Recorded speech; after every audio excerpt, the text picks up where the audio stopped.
So it's that time of year again. This is a little bit late, but usually in January, I really enjoy diving into people's reflections on the previous year. And in this video, I'm going to share mine with you. As you can tell from behind me over here, we had a pretty crazy year. We had our first child on the day the lockdown started in New York City. And my career went in a completely different direction from how the year started.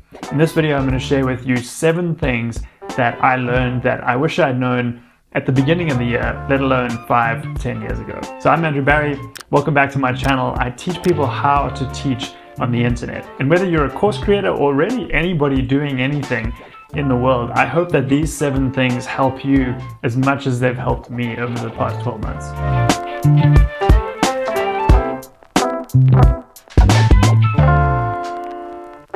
Right, so number 1 is to build and publish consistently online. And a related point to that is get on Twitter.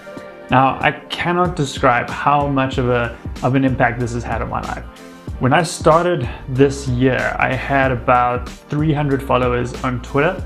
I'm currently up to about 1,800. And what I want to just caveat this with is that it's not about the size of the Twitter audience. It's about the quality of the relationships that have come out of that. And I can count back pretty much every major positive thing that has happened to me from a career and business perspective. I can trace that back to connections I made on Twitter. And again, these are people that I just met this year. Most of them, in fact, almost all of them, I haven't actually met in person. But they know how I think and how I am, mainly because I started by just publishing consistently online. Twitter's a great place to start for that because the small size format for tweets helps you sort of really condense your thoughts and you can start to just pack a lot of value into them. But I also encourage one of the things that I've learned, which I'll talk about a little bit later from an online course, is to write longer form as well. It's a great way to clarify your own thinking. And then what I've started to realize, it's a really great way for people to learn how you think, which creates all kinds of serendipity. The final benefit of this is that people rally around you. Once they get to know you, and especially if you've been offering consistent value through your writing, through your tweeting, through making videos like this on YouTube, is they will support you when you try and do something. And I've seen that in the biggest way possible now that we've launched the On Deck Course Creator Fellowship. I was absolutely blown away by how many people jumped on board to help promote it, to recommend their friends, to write it in newsletters. And these were people who, at the beginning of the year, had no idea I existed and who I looked up to. And through writing and consistently publishing, I was able to get on their radar, able to form relationships with them, and now I consider them friends, supporters, allies in pretty much anything I want to do. And I feel the same way towards them. So start a writing habit, publish consistently online, and get on Twitter if you're not already there. But don't just use Twitter like you first started using it. I would just unfollow all of the news accounts, all of the stuff that makes you angry. Just get rid of that, and just start following people that are interesting and sharing, ideas that resonate with you, and start following who they follow and who they mention and who they tweet. And I promise you, in 12 months' time, your Twitter will look incredibly different and your life will look incredibly different. So one of the benefits of having done that on Twitter is the relationships that I mentioned. And the second thing I want to talk about is conversational energy and finding the others. What is conversational energy and what do I mean by finding the others? So one of the best things I did in the last 12 months was take as many online courses as I could live. Some of these were pretty big investments and were something I had to really consider at the time whether I could afford it. But looking back, there is no question of the ROI of doing this, because especially if you do it live, in fact, exclusively if you do it live, you'll find people in those programs that think like you, that have ideas like you, that are working on things that you're passionate about. You just have no idea who you're going to meet. And so for the very simple reason of finding a community of like-minded people that can help you progress in your goals and help you along your journey, it's one of the best things I can recommend. Related to this and using Twitter as a great way to do it is to meet people that you have spoken to online. Set up 30-minute Zoom calls. Now, if you thought back to when we first started the year 2020, it was still obviously pre-COVID. It was kind of weird, like kind of an awkward thing to just jump on a 30-minute Zoom video call with someone who's a complete stranger. But that has become the norm now. And I cannot really understate how amazing it's been for me to, I just sort of try and default to yes now when it comes to that. If someone's interesting, I will happily jump on a call with them, because you have no idea where that's going to go. You have no idea what kind of synergies you can create. And I hate that word, by the way, but you have no idea just what the potential of that conversation is. And that's conversational energy. And that's finding the others that are out there that can help you move forward in your journey. And I would just encourage, as you go into these conversations, is to do your research, figure out ways to provide as much value as you can, and just be curious. Just ask really good questions, because you will learn so much from those 30 minutes, but also just you'll start to feel out new ways and new paths that perhaps you can explore together with the person that you're meeting. So second thing is, go out there, find the others, and generate as much conversational energy as you can. All right, number 3 is to create tight feedback loops. Now, what do I mean by that? So working in public, like in point 1, and having all of these conversations in point 2 really help with this, because it forces you to get your ideas out into the public domain and see how others react. And for me, there's been no better way to refine my ideas than by carefully observing and paying attention to how people react and listening to what their questions are and what their responses are. I developed this habit to start recording the conversations I was having, obviously with the permission of the person I was talking to, and then transcribing those calls and looking into them for ideas or thoughts that I had shared in response to what they'd said, and also questions and comments that they'd made. So just kind of going through that process and forcing yourself to look through the conversations afterwards uncovers just so much. Like, you'll be surprised how many cool, interesting things you say. And developing this habit to go through it and to really kind of identify those helps you form a lot of ideas for the writing that I talked about in the first point. So the other key part of this I would definitely recommend is to spend time reflecting. So like I said, going through those transcripts of those calls is a good way for me to reflect on the ideas that we talked about in the conversations. Another habit I picked up is to do weekly reviews, monthly reviews, quarterly reviews, and of course the big annual review. Now, I started doing this in 2019 and sort of 2020, but didn't really carry it through with much success. But I started bedding that down at the end of 2020 and now have done that religiously for the first month of this year. And it's a game changer. Just knowing, starting on Monday, having done a weekly review of where you are from the week before and what you should be thinking about for the week ahead, is the best way to start a Monday. I can't even think what it was like before that, where I know I was reacting a lot more than responding and being proactive to things that would come my way. So you create these really tight feedback loops through these reviews, doing it every week. You're really sort of evaluating how you're doing, what you're doing, and what you could be doing better. And you get to put those things in place, improvement points in place the very next week. So think about ways that you can reflect on how you're doing, ways you can improve what you're doing, and incorporate those weekly reviews into your routines. All right, the fourth one kind of follows on from that. And that is this idea that small, tiny actions stacked together make a huge difference at the end. So one of the things I struggled with 3, 4, 5 years ago was getting into a really good exercise routine. I would find I would get too busy at some, for stretches of time and wouldn't be able to do the level of exercise that I was able to do in the other times. And in those times I was doing really intense exercise. And so because of that, I was like, that was my only concept of what exercise was.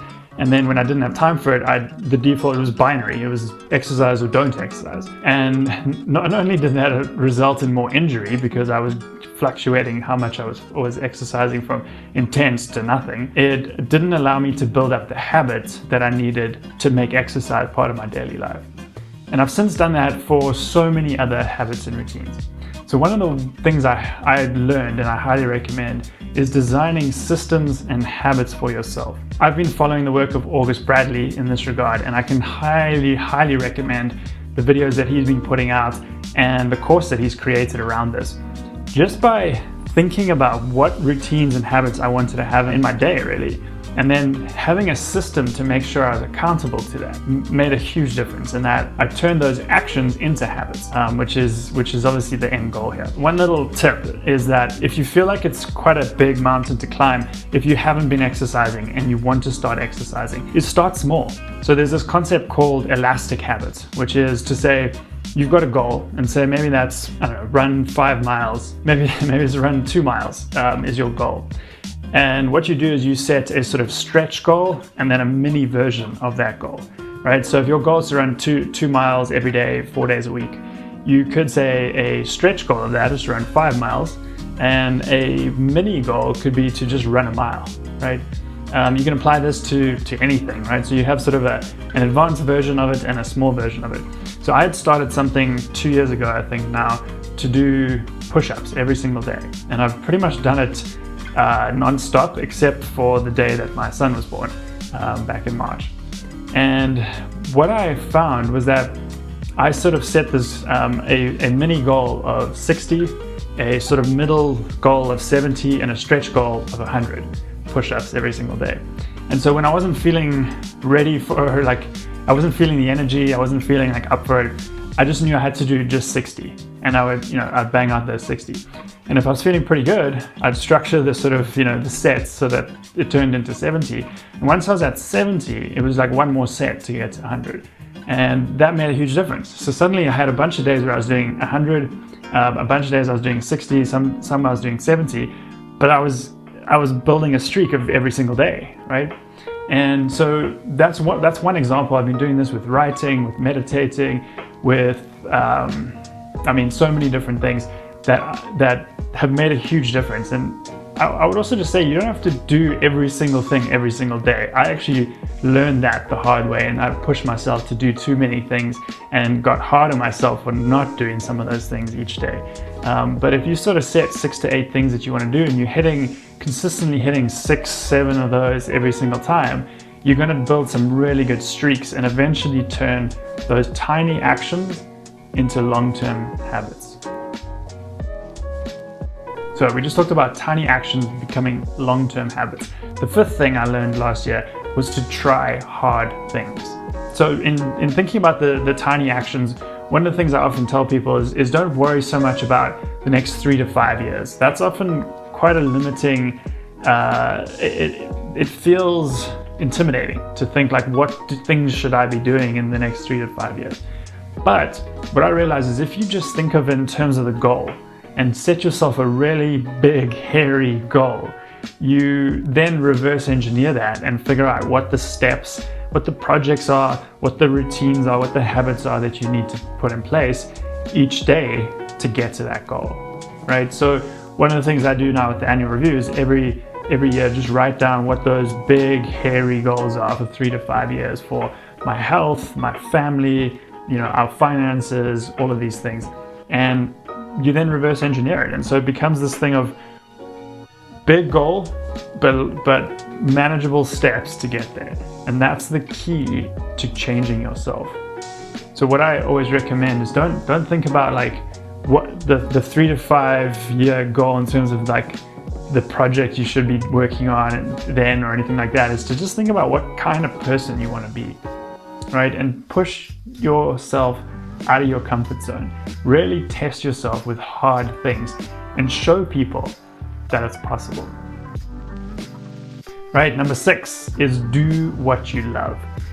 Now this can kind of sometimes sound like a bit of a pithy thing because, well, we all have to make money, we all have to pay the bills, so how can you just do what you love? But I believe if you find a way to do something you love and find a way to work that into your life, even in a small way, so kind of going back to the elastic habits, find a way to get that thing into your life, is you get to be a child again. You get to be joyful. You get to be curious. Sometimes you get to be a beginner and you get to explore this new thing. And if you're able to find just a little bit of your day to do that thing, over time, you start to learn more about that thing. You start to understand it.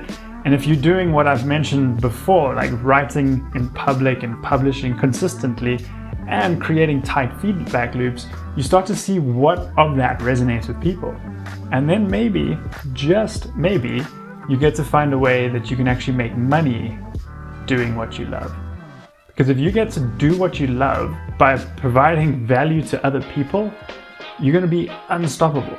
No one can compete with you, because no one can provide value in the way you do, and no one can compete with someone who loves what they do. Right, and so the final thing that I learned this past year, and that I now share with anybody who's looking to create online courses, is that anything can be learned. If you're willing to put in the time and the effort to get yourself out of your comfort zone, you can learn any new skill.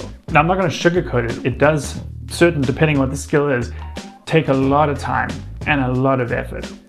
But if you focus on that and you really want to do it, and you incorporate something like deliberate practice, which we talk about, I'll link at the top here, in some previous videos, you can actually achieve and learn anything you want. And that to me is one of the most exciting things about getting to create online courses and helping people create online courses on the internet. So I encourage you, as you start to think about the hard things you want to try to show people what's possible, is think about the skills and the knowledge that you want to learn and add that to your list, because you'll have no idea where that can take you in 12 months, 18 months, 3 to 5 years.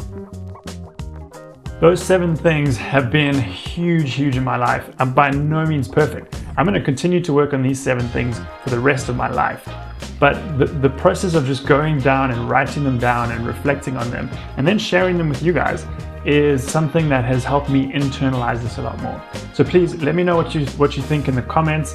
If you have any questions, anything here that particularly resonates with you, I would love to hear that. Cheers for now. I will see you in the next video.